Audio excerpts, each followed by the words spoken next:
Captain Lee Dongwu stood at the window of Earth's space station, staring at the massive alien ship that blocked out the sun. The ship was bigger than anything humans had ever built. It looked like a dark metal mountain floating in space, covered with strange lights and weapons that could destroy entire cities. "Sir, they're asking to speak with you again," said Dr. Park Jimin, walking up behind him. She looked worried. Her hands shook as she held the communication device. Lee turned around. He was a tall man with gray hair and tired eyes. He had been a soldier before becoming Earth's top diplomat. He had seen many battles, but nothing like this. "Put them through," he said. The air in front of them started to glow. A shape appeared, something that looked like living light with no solid body. When it spoke, its voice sounded like thunder mixed with music. "I am High Chancellor Vexithera of the Galactic Council," the being said.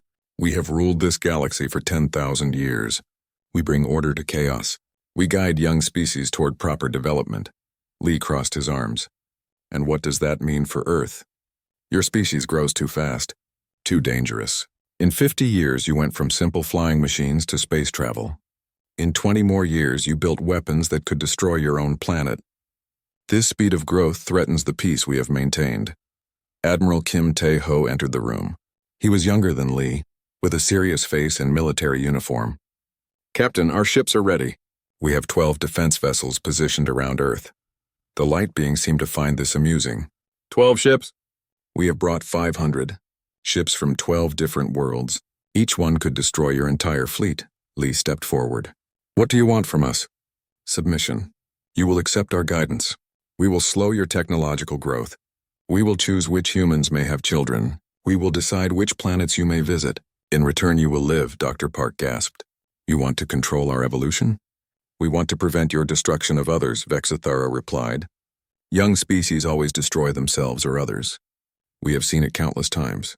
The warlike Kethri burned their own worlds. The proud Zenlari started wars that killed billions. The curious Veltans created machines that consumed their creators." Admiral Kim stepped closer to Lee. "Sir, they're moving into attack position. Multiple ships are charging weapons." Lee looked out the window again. He could see the alien ships spreading out around Earth like predators surrounding prey. Each ship was massive, covered in glowing weapons. Earth's small defense fleet looked like toys next to them. "You have 72 hours to decide," Vexithera continued. "Accept our guidance, or we will demonstrate why resistance is pointless. We will destroy your moon first, then your orbital stations, then your cities one by one until you understand." Dr. Park grabbed Lee's arm. "Captain, we need to evacuate the civilian population. Get people to underground shelters." But Lee was thinking about something else. 3 months ago, he had received strange reports from scientists. Secret projects, mysterious disappearances, things the military claimed didn't exist, and if we refuse? Lee asked. The light being grew brighter. "No species has ever refused. The smart ones accept quickly.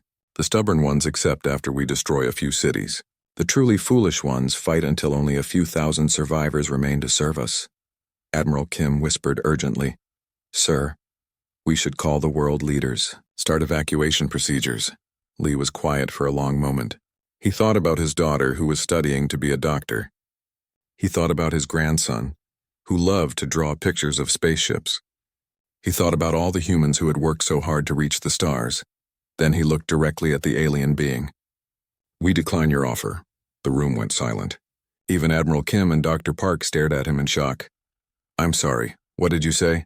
Vexithera asked. "I said we decline. We refuse your guidance. We refuse to submit. Consider this our counter-proposal. Leave now and we'll forget this happened." The light being pulsed with what might have been anger. "You cannot be serious. You have 12 small ships. We have 500 advanced warships. Your weapons are primitive. Your shields are weak. We could destroy your entire world in minutes." Lee smiled calmly. "Maybe, but you haven't done it yet." "Because we are merciful. Because we give chances to young species. Or because you're not as powerful as you pretend to be." Admiral Kim grabbed Lee's shoulder. "Sir, what are you doing? We can't fight them." But Lee continued staring at the alien. Something in his gut told him this was right. Something about the way they talked, the way they threatened but didn't act. It reminded him of bullies he had faced as a soldier. Bullies who were stronger when their victims were afraid. "You want to know what makes humans dangerous?" Lee said. It's not our technology or our weapons. It's that we don't know when to quit. We don't know when something is impossible. We're too stupid to realize we should be afraid. Vexthara's light form started to flicker. You are making a terrible mistake. We will begin our demonstration now. Prepare to watch your moon die. Outside the window, the massive alien ship started to move. Weapons that could destroy planets began to charge with deadly energy. The air around them started to glow and crackle. Dr. Park was crying. Lee, please, think about your family. Think about everyone on Earth. But Lee wasn't thinking about Earth. He was thinking about a conversation he had overheard 3 months ago. Scientists talking about mirrors and dimensions, projects that didn't officially exist, technology that the government pretended they didn't have. Fire when ready, he said quietly. Admiral Kim looked confused. Sir, fire what? We don't have anything that can hurt them. Lee walked to the communication panel and pressed a button. This is Captain Lee Dongwu to Mirror Protocol Command. Authorization code Alpha 77 Blue. Execute defensive measures. All targets. Sir, what is Mirror Protocol? Dr. Park asked. Before Lee could answer, something impossible happened. The massive alien fleet, all 500 ships, simply vanished. Not destroyed, not exploding, not flying away. They were there 1 second and gone the next. The space around Earth was empty except for stars. Admiral Kim ran to the sensors. Sir, I'm not detecting anything. No energy signatures, no debris, no trace they were ever here. Dr. Park checked her own instruments. The quantum readings are off the charts. Something folded space-time itself. Lee nodded slowly. Mirror Protocol. I wasn't completely sure it would work. What is Mirror Protocol? Admiral Kim demanded. Something that doesn't officially exist, Lee replied. Something we hope we never have to use again. Outside the window, Earth looked peaceful. The alien threat was gone. But Lee knew this was just the beginning. Somewhere out there, the Galactic Council was very angry and very confused. They would be back, and next time they would bring friends. Dr. Cho Min Seo had been studying space for 20 years, but she had never seen anything like this. She stood in the research center looking at computer screens full of impossible data. Numbers that made no sense, readings that defied everything she knew about physics. Run the scans again, she told her assistant. I've run them 12 times, Doctor. The results are the same. 500 alien ships were here 6 hours ago. Now there's nothing. Not even dust. Commander Yoon Hae-jin walked into the room. He was head of Earth's new Quantum Defense Initiative, a program that most people didn't know existed. He looked tired and worried. What do we know? He asked. Dr. Cho pointed at the screens. The alien fleet didn't explode. They didn't fly away through hyperspace. They didn't use any known method of transportation. They simply stopped existing in our reality. What does that mean? I think they were moved to a different dimension, folded out of normal space-time and placed somewhere else. Commander Yoon sat down heavily. Is that even possible? 3 months ago, I would have said no. But look at these quantum signatures. She showed him a graph with strange wave patterns. These readings suggest massive dimensional manipulation. Someone created a fold in reality itself. Across the galaxy, the news of the Council's disappearance was spreading panic. On the planet Xerion, the blue-skinned Xerians who had served the Council for 2,000 years suddenly found themselves free. But freedom was terrifying. Without the Council's protection, their old enemies, the red-skinned Morax, were already planning attacks. On the trading station Nexus Prime, merchant ships were stranded. The Council had controlled all the major trade routes. Without their permission codes, ships couldn't travel between star systems safely. Pirates and raiders were already moving into the empty space. But on Earth, something different was happening. Agent Bae Soo-jin sat in a small office deep underground, reading classified files that few people had access to. She was part of Earth's intelligence service, and she had been investigating strange disappearances. Computer, show me all files related to Project Mirror Protocol, she said. Access denied. Clearance level insufficient. Override with emergency authority code 7 Alpha Prime. Access granted. The files that appeared on her screen made her heart race. 3 months ago, a team of scientists had vanished from a secret research facility in Korea. The project they were working on was called Mirror Protocol. It involved experimental technology that could manipulate dimensions. The project leader was Dr. Han Woo-jin, one of Earth's most brilliant physicists. According to the files, he had been working on defensive applications of dimensional folding. The theory was that hostile objects could be reflected into parallel realities, like images in a mirror. But the files suddenly stopped 3 months ago. The project was marked as suspended due to personnel disappearance. Dr. Han and his entire team had vanished without explanation. Agent Bay grabbed her phone and called Commander Yoon. "Sir, I think I know what happened to the alien fleet, and I think we have a problem." Meanwhile, Earth was receiving its first alien visitors since the Council's disappearance. But these weren't conquerors. They were refugees. Captain Lee Dongwoo stood on the bridge of the space station watching a small ship approach. The ship was damaged and moving slowly. Its design was unlike anything in Earth's databases. "They're requesting permission to dock," said Admiral Kim. "They say they're peaceful traders from the Antares system." "Let them dock, but keep weapons ready." An hour later, Lee met with the alien visitors. They were tall and thin, with silver skin and large dark eyes. They looked frightened. "We seek sanctuary," their leader said through a translation device. "The Council protected our trade routes for 500 years. Now they are gone. Raiders attack our ships. Pirates steal our cargo. We heard that Earth defeated the mighty Council. We come seeking protection." Lee was surprised. "We didn't defeat them. They just left. The galaxy does not see it that way. Word spreads that humans possess power greater than the Council. Already 3 star systems have declared independence. The Morak Empire prepares for war. The Hive worlds are mobilizing their fleets." Dr. Park, who was listening to the conversation, looked worried. "What does this mean for Earth?" "It means chaos," the alien replied. "Without the Council, old wars will restart.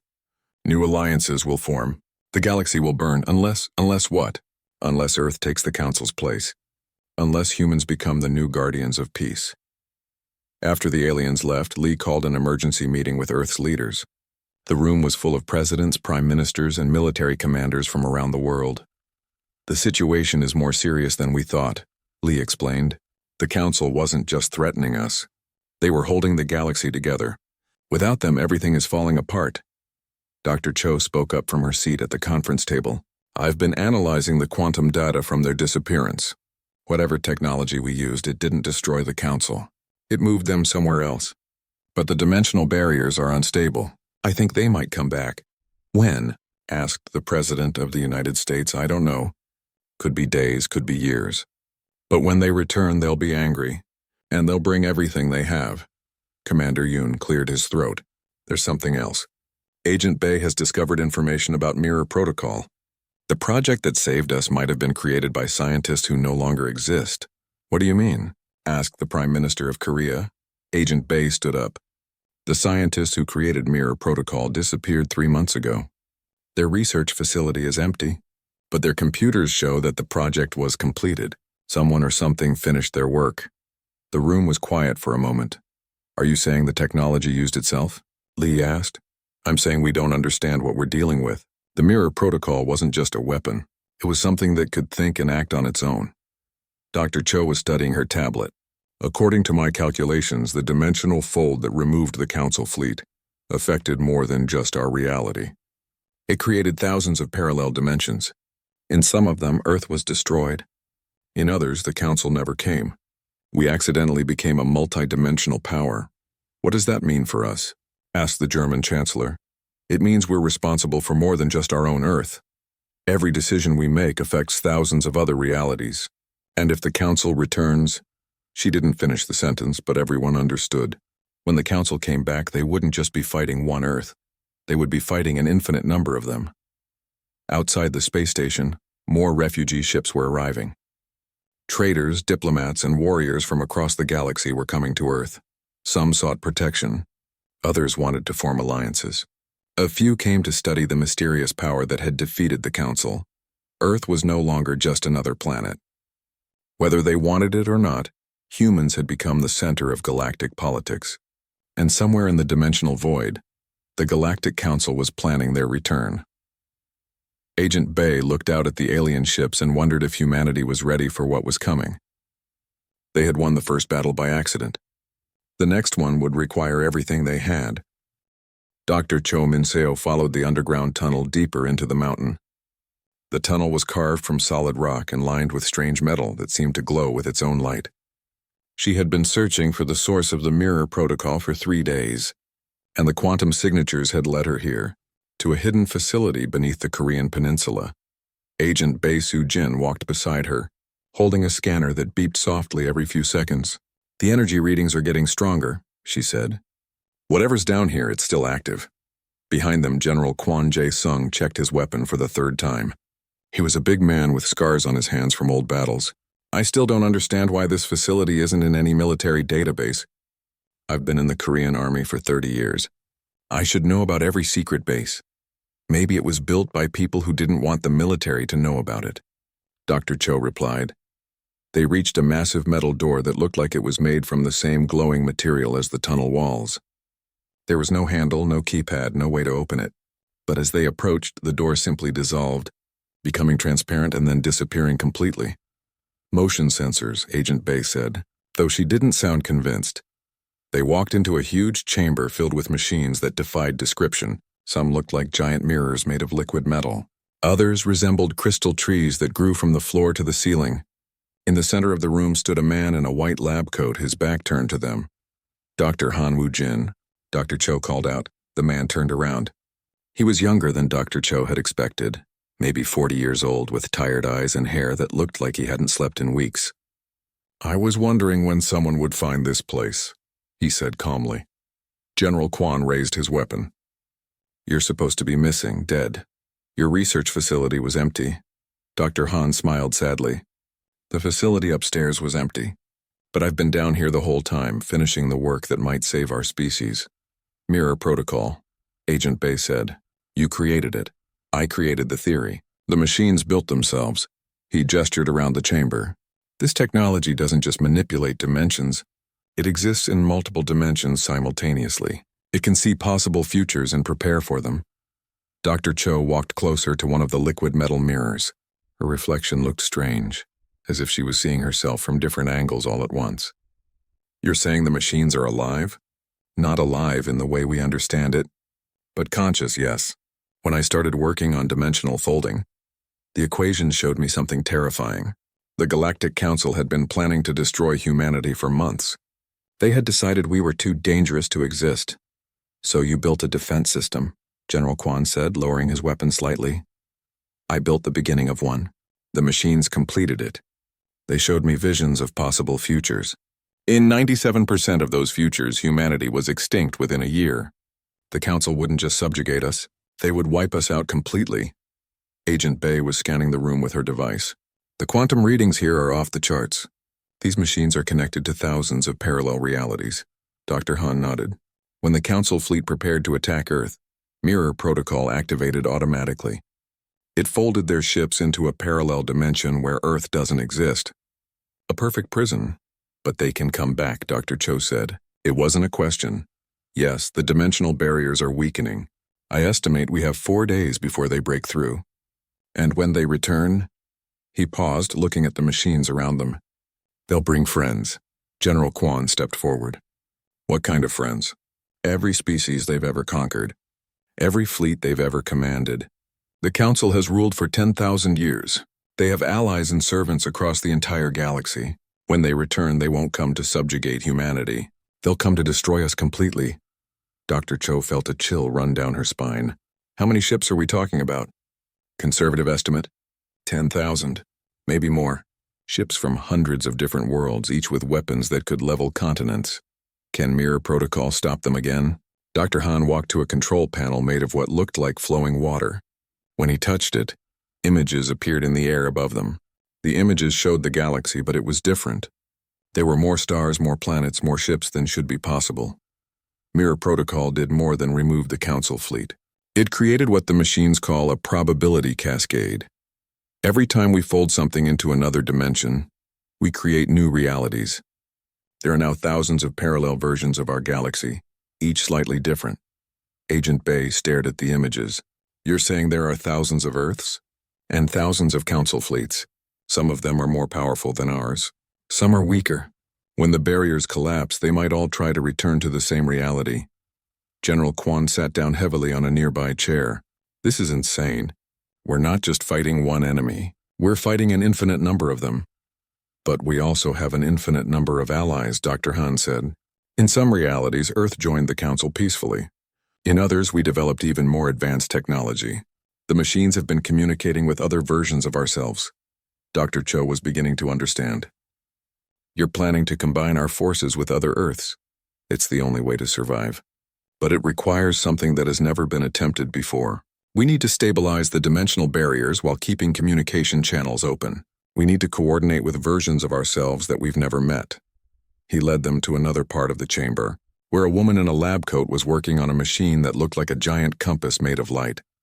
This is Specialist Nam Da-un, Dr. Han said. She's been working on the coordination protocols. Nam looked up from her work. She was young, maybe 30, with quick eyes and steady hands. We've made contact with 17 parallel Earths so far. Most of them are facing the same crisis we are, but 3 of them have already fallen. The Council destroyed them completely. What about the others? Agent Bay asked. They're preparing for war. Some have developed weapons we can't imagine. Others have formed alliances with friendly alien species. One Earth somehow convinced half the Council to switch sides. General Quan shook his head. This is too much. How do we coordinate a war across multiple realities? Dr. Han showed them another machine, this one resembling a tree made of pure energy. The Mirror Network. It allows instant communication across dimensional barriers. We can share information, coordinate attacks, even transfer resources between realities. What kind of resources? Dr. Cho asked. Technology, weapons, people if necessary. In one reality, Earth developed ships that can exist in multiple dimensions simultaneously. In another, they created soldiers who can phase between realities at will. Nam spoke up from her workstation. But there's a price. Every time we open a dimensional channel, we weaken the barriers a little more. Use the network too much and we could cause a reality collapse. All dimensions would merge into one chaotic mess.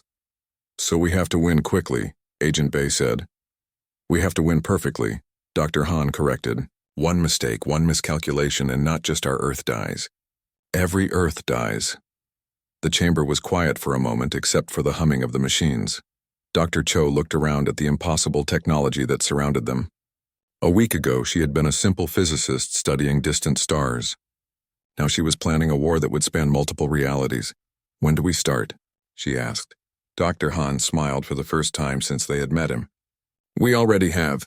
The other Earths have been preparing for 3 days. Ships are being built. Weapons are being tested. Alliances are being formed.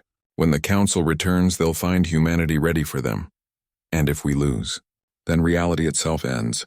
But if we win, he gestured at the machines around them, we become something new, something that has never existed before. We become a multidimensional civilization. Outside the hidden chamber, the world continued its normal life. People went to work, children went to school, and nobody knew that the fate of infinite realities rested in the hands of a few scientists in an underground laboratory. But in 4 days, when the dimensional barriers collapsed and the Galactic Council returned with the fury of 10,000 years of rule, everyone would learn what humanity was truly capable of. Fleet Admiral Park Sang-woo stood on the bridge of humanity's newest warship, watching as reality tore open like paper. Through the dimensional rift came ships beyond counting, vessels from every corner of the galaxy, all flying under the banner of the Galactic Council. But these weren't the same ships that had vanished 6 days ago. These were bigger, angrier, and deadlier. Count? He asked his tactical officer. Still counting, sir. We're past 8,000 ships and they're still coming through.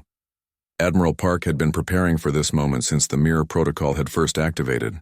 Earth shipyards had worked around the clock, building vessels that shouldn't have been possible, ships that could phase between dimensions, fighters that existed in multiple realities at once, weapons that could strike across parallel universes. But even with all their new technology, humanity was outnumbered 1,000 to 1. Sir, we're receiving a transmission, said the communications officer. It's different from before. Put it through. The bridge filled with a voice that sounded like 1,000 voices speaking in perfect harmony. It was beautiful and terrifying at the same time. We are the synthesized collective, the voice said. We are the union of all council races. We are the wisdom of 10,000 years made manifest. We speak for the galaxy. Admiral Park activated the response channel. This is Fleet Admiral Park Sang-woo of the Earth Defense Force. You're trespassing in human space. Human space?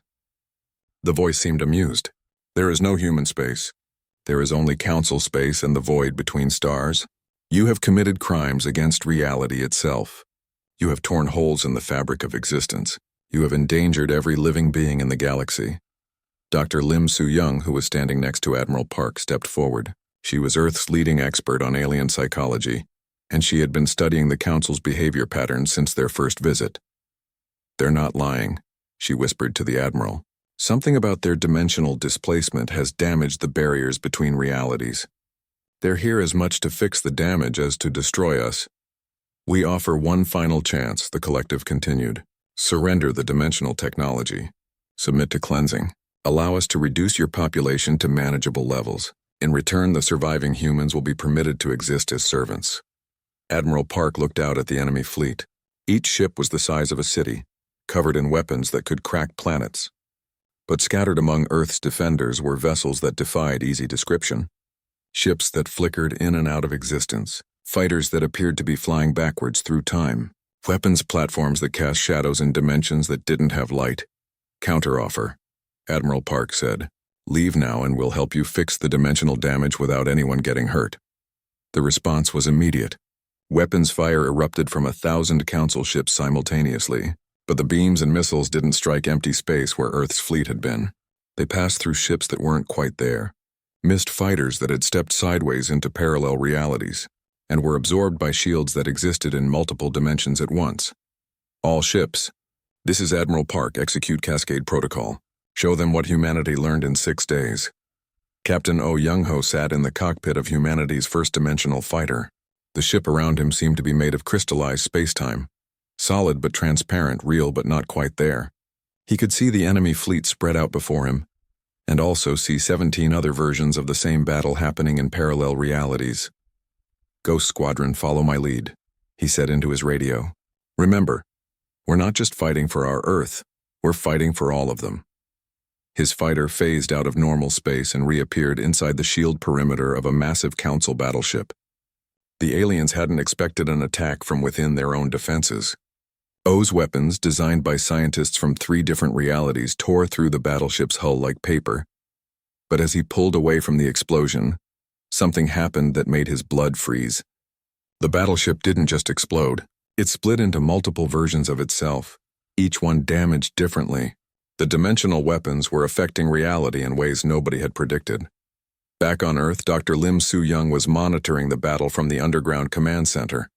She watched as the space around the planet became a chaotic mess of ships appearing and disappearing, weapons firing across multiple dimensions, and explosions that seemed to happen before the shots were fired. "We're winning," reported General Kwan. "Enemy casualties are 3 times higher than ours." But Dr. Lim was looking at different data. "We're not winning. We're breaking reality. Look at these quantum readings. Every dimensional weapon we fire, every phase shift our ships make, it's widening the cracks between realities." Dr. Han Woo-jin, who had been monitoring the mirror network from his hidden laboratory, suddenly appeared on the main screen. "Lim is right. The battle itself is causing a cascade failure. If we keep fighting like this, the dimensional barriers will collapse completely." "What does that mean?" Admiral Park asked from his ship. "It means every reality crashes into every other reality.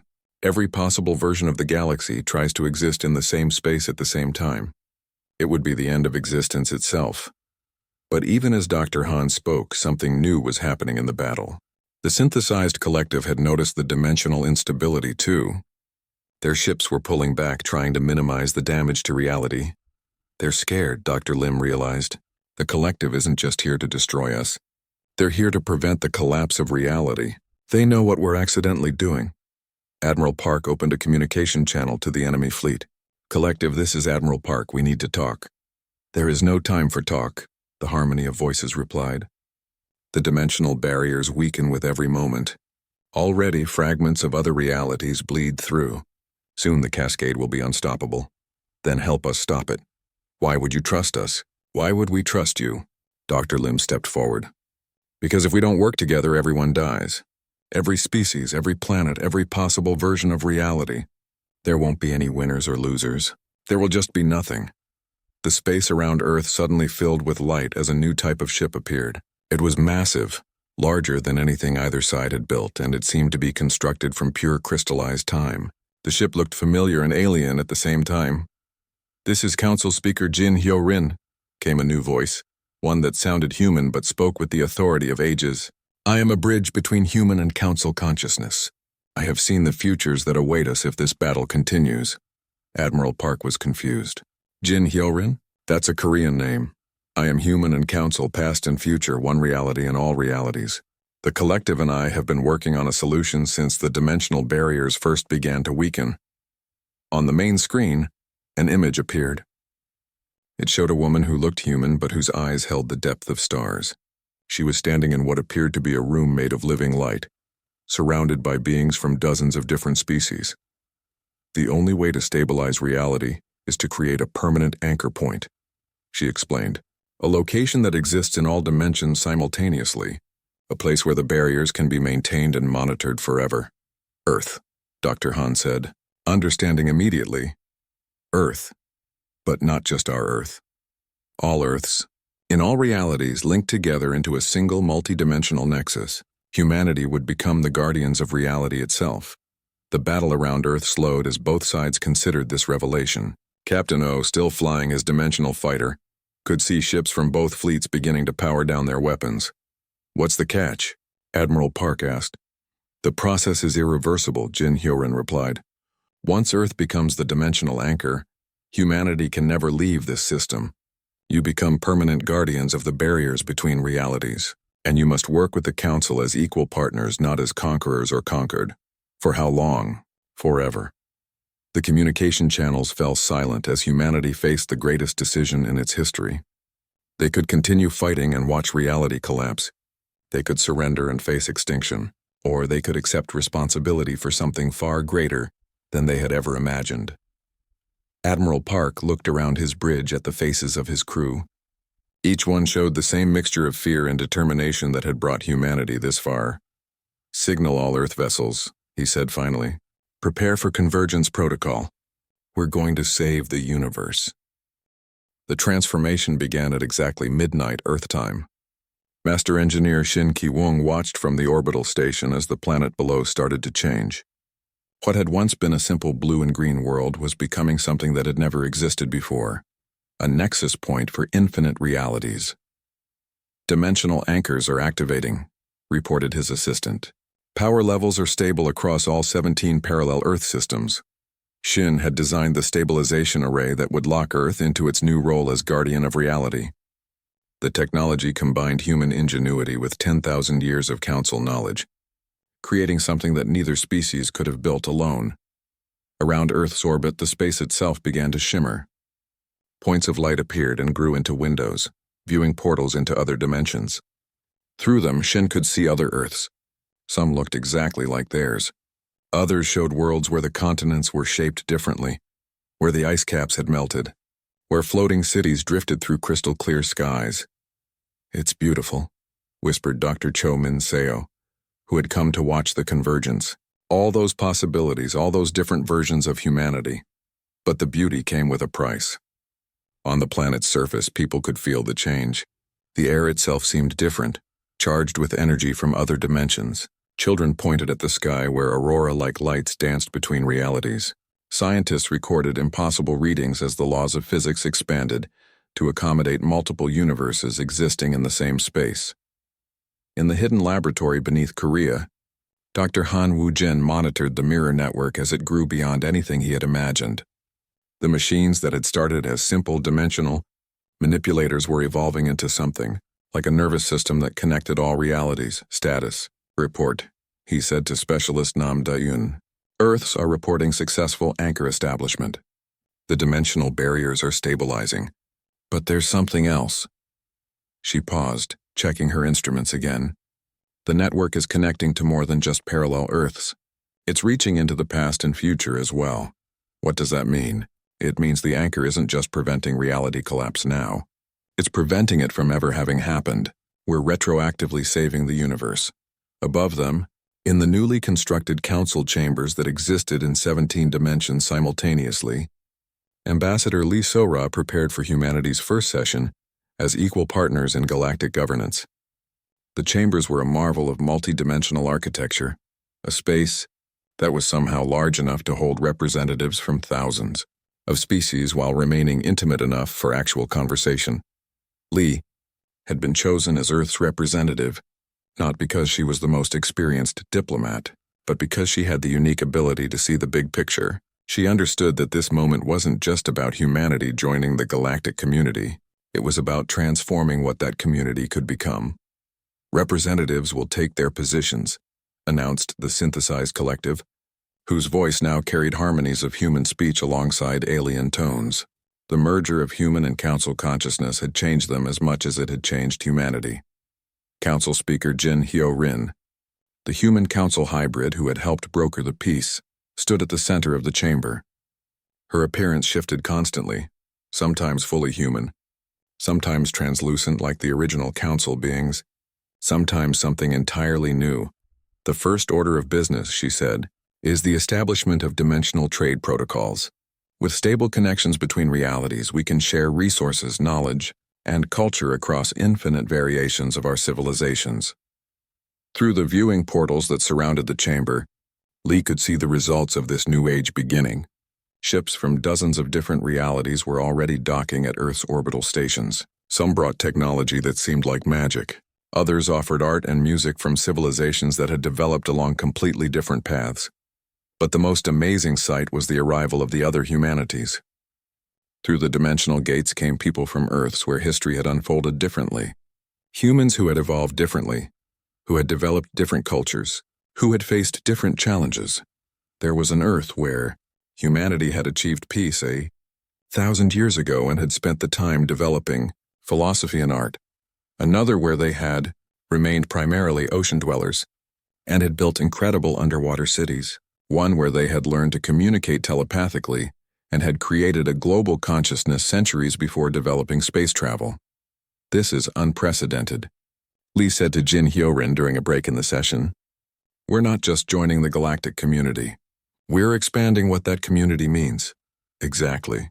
For 10,000 years, the Council maintained order by keeping species separate, by preventing change and growth. But humans have shown us something different. Change isn't dangerous if it's guided by cooperation instead of fear. On the planet's surface, normal life was adapting to extraordinary circumstances. Captain Oh Young-ho, the fighter pilot who had helped win the dimensional war, now commanded a new type of vessel, one that could patrol the boundaries between realities. His job was to watch for dimensional intrusions and to help coordinate rescue operations when realities occasionally bled into each other. This is Ghost Leader to Control, he reported during his regular patrol. I'm seeing some unusual activity in Sector 7. Looks like a piece of reality Gamma 15 is trying to merge with our dimension. Copy that, Ghost Leader. Stabilization teams are en route. This had become routine in the weeks since convergence. Reality was still learning to be stable, and occasionally pieces of other dimensions would try to merge with theirs. Usually it was harmless. A forest that suddenly contained trees from another world or a city street where the buildings were slightly different. But sometimes it was more serious, requiring immediate intervention. Dr. Lim Soo-young had taken on the role of reality monitor, studying the psychological effects of multidimensional existence on both humans and aliens. Her research showed that most species adapted well to the new environment, but some had difficulty accepting that their reality was just one of infinite possibilities. The key is education, she explained to a group of council representatives from various realities. When people understand that infinite diversity doesn't diminish their own existence, they become more accepting of differences. But the most profound discovery came from Dr. Han's continued research into the mirror network. 3 weeks after convergence, he made a finding that changed everything they thought they knew about their situation. The mirror protocol wasn't our invention, he announced at an emergency meeting of Earth's leadership. I've been analyzing the quantum signatures and they show clear evidence of temporal paradox. The technology was somehow inspired by humanity's own future selves. Agent Bae Soo-jin, who had been investigating temporal anomalies since convergence, nodded. We've detected several instances of information appearing before it was discovered. Blueprints for technology we haven't invented yet, scientific papers written by people who don't exist yet. What are you saying? Asked Admiral Park. I'm saying the entire sequence of events, the Council's threat, their disappearance, the dimensional war, Convergence itself was orchestrated by future humanity. Our descendants somehow arranged for us to become the guardians of reality. Why would they do that? Dr. Han showed them a new set of readings from the mirror network.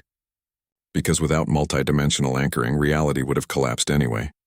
Not from our battle with the Council, but from something much worse that's coming. What kind of something? I don't know yet. But the future data suggests it's something that can only be stopped by a civilization that exists across all realities simultaneously. Something that requires the combined knowledge and resources of infinite variations of galactic civilization. Ambassador Lee listened to this revelation from the Council chambers, where representatives from thousands of realities were working together to build something unprecedented, a truly multidimensional civilization, where the best ideas from every possible universe could be shared and implemented. Through the viewing portals, she could see the results of their efforts. Space stations that existed in multiple dimensions, providing infinite room for growth. Research facilities where scientists from different realities could compare notes on how the same problems were solved differently. Cultural exchanges where artists could learn from variations of themselves that had developed completely different styles. So we didn't just survive first. Contact with galactic civilization, she said to herself. We accidentally evolved it into something better. The irony wasn't lost on her. Humanity had been threatened for being too chaotic, too unpredictable, too willing to change. But those same qualities had made them perfect for the role they now filled. Guardians of infinite realities required infinite adaptability. Outside the Council chambers, reality stretched in all directions, not just through space, but through every possible variation of space that could exist. And at the center of it all, a small blue planet that had refused to submit to an ultimatum and had instead transformed the very nature of existence itself. The Galactic Council had vanished moments after threatening Earth.